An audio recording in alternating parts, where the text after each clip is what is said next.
So speaking of life altering, what changes did you need to make to your life afterwards? Yeah, so basically everything changed when I was diagnosed.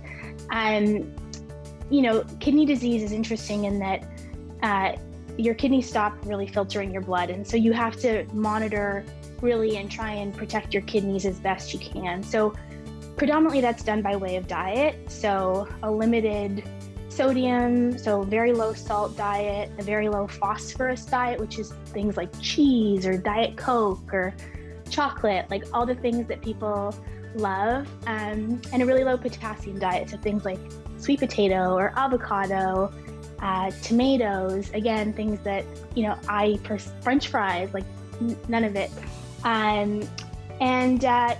Blood work is obviously a huge part of it. You're going in sort of once every 2 weeks, once a month to monitor your levels and make sure that everything's in check. My blood pressure was one of the things that was affected by kidney disease. So, your kidneys serve as a way to level out your blood pressure. So my blood pressure continued to sort of rise. So taking medications for that and various other little things that came by way of kidney failure.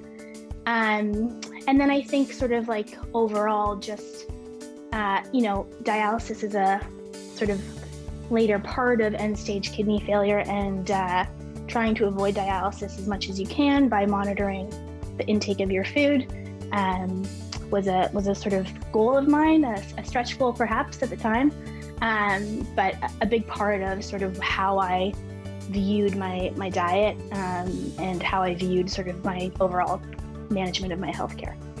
What do you wish you could tell people about kidney disease and living with it, despite whatever spectrum they're on? Yeah, I think, there's public perception of kidney disease or people that are on dialysis that it's sort of for old people who have reached a stage of life that, they're fine to be on dialysis. And really what I would say is, kidney disease, much like any other disease, is a chronic disease that requires an immense amount of time and resources and energy. I've had the pleasure of meeting tons of kidney patients who are all going through a very similar type of battle, and the disease affects everyone differently. But it also affects young people. It affects people that are 34 years old. It affects 25-year-olds.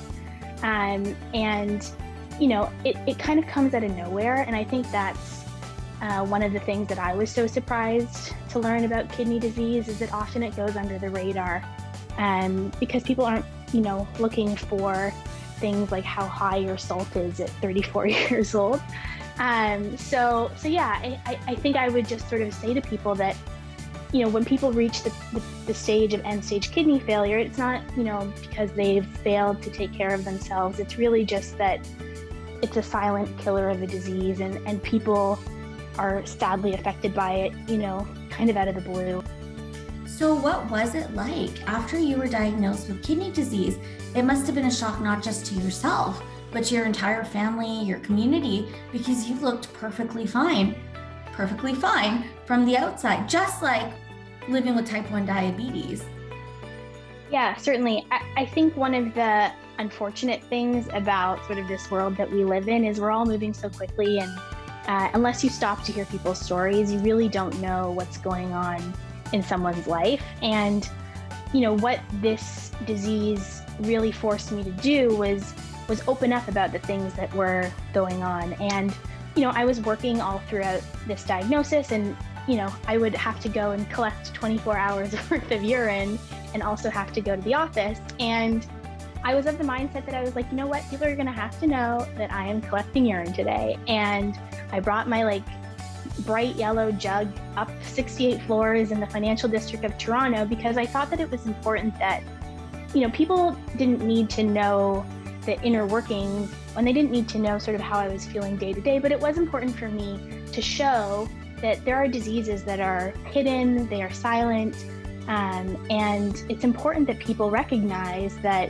just because you look perfectly fine, you're not always perfectly fine, and that's okay, and that is, part of many people's struggle. But by being transparent, by sharing my story, I thought it gave a little bit of a line of sight into diseases that don't often present themselves in how we typically view sick people.